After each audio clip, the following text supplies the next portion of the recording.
Hi guys, welcome back to the channel. Somehow, even in 2017, there are still people out there doubting that human beings can thrive on a vegan diet long term. Well, we recently spoke to a woman who is living proof that we don't need to eat animal flesh and the things that come out of animals' bodies in order to perform our best. Introducing Fiona Oakes. Fiona has been vegan for over 40 years, is an ultra runner and holds 3 marathon world records. She's what we would call a vegan superwoman, and she's smashing the stereotype of weak, deficient vegans. She certainly is, and we had the pleasure of speaking with Fiona recently. She was our special guest for episode number 9 of our podcast, which is live now. Her story is absolutely fascinating. Brace yourself for the stats. Fiona is the fastest woman in the world to run a marathon on all 7 continents and the North Pole in both cumulative and elapsed time. She has competed internationally in more than 50 marathons and set 5 marathon course records around the globe, including the Antarctic Ice Marathon. In 2015, Fiona ran 6 official marathons in 6 days on 6 continents. And earlier this year, Fiona ran what's known as the toughest foot race on Earth, the Marathon des Sables, a 250-kilometre race through the Sahara Desert. My goodness. On top of all this, she almost single-handedly runs the Tower Hill Stables Animal Sanctuary, where she cares for almost 500 animals. In fact, that's the main point of her running and everything she does.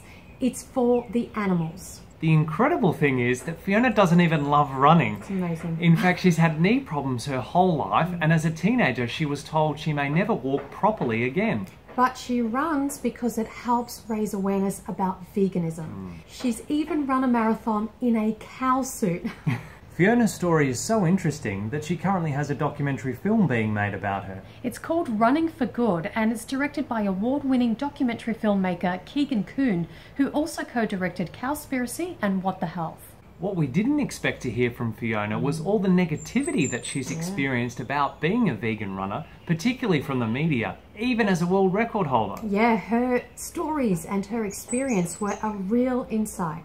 Fiona really is living proof of someone thriving on a vegan diet long term, and she's a great example to share with people who are doubtful of a vegan diet, especially for athletes. All the links for where you can listen to and download the full podcast episode of Fiona's interview are in the description box below this video. If you enjoy these free podcasts, we'd love you to leave us a rating and review in iTunes. That would really help us out.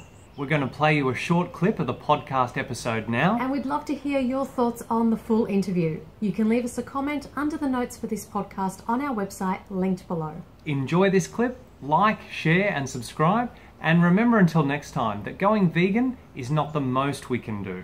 It's the least we can do. See you next video. Bye guys.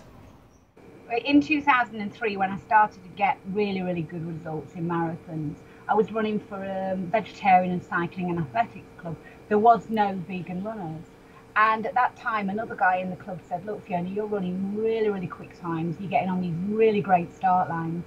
You literally say in the London Marathon, you're able to go off 45 minutes in front of the main field. So there is a handful of women, no men, no amateur runners, just it's free advertising for veganism if we affiliate a club with the word vegan in it.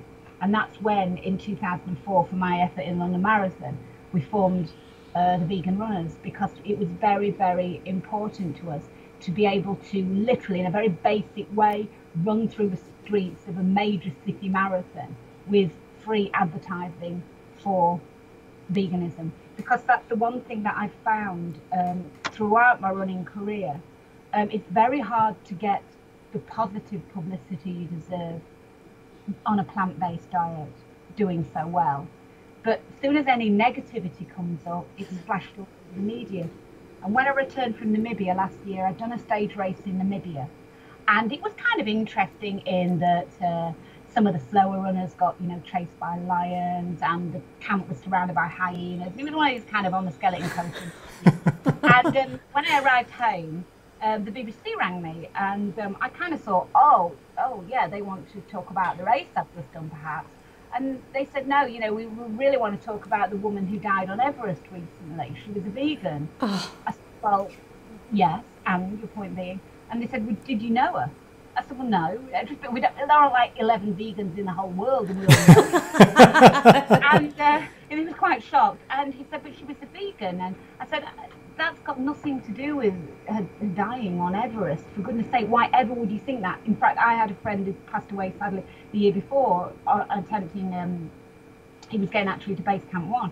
And I said, it's a very dangerous place, and that's probably the reason that she actually passed away up there, nothing to do with her diet. But I just find it really strange that as soon as there's then negativity, I think there was some furore about a child in Italy that was malnourished, and it was being brought up as a vegan baby, and all of a sudden it's all over the media that veganism is bad.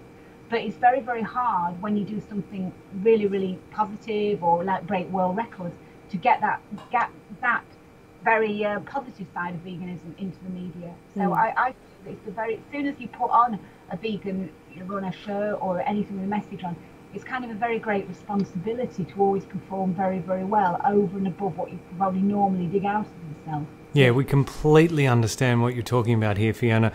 It's so much when in fact